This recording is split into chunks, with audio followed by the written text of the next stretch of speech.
Hello and welcome to Alice's Garden Plate. I help viewers who are gardeners that love to cook utilize their entire harvest year-round by garden planning, preserving methods, and recipes. If that interests you, like and subscribe. That's Sally, my supervisor. You see her a lot in the background. She makes sure there's some quality assurance around here.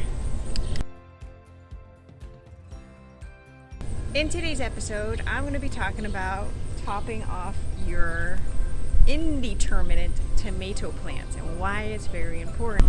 The main reason that you cut the vine, you don't do this on determinate tomatoes. That's a small bush that is going to only give you said fruit and that's it. It is the vine ones that you cut because it'll keep sending energy till our first frost date.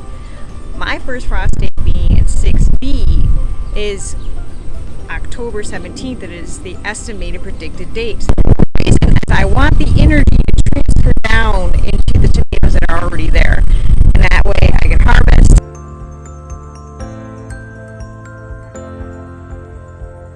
The goal is to cut right above the first cluster of tomatoes because you're trying to stop for future flowers from the vine. So go through and you just cut at a nice angle so no disease issues. Then you're going to look for suckers. You don't want those because those create more flowers too. You want the energy to go into ripening the fruit. If you like today's episode, click that like button so therefore the algorithm will work in your favor. By subscribing to the channel, you'll be notified of new content. Sally and I thank you very much for viewing.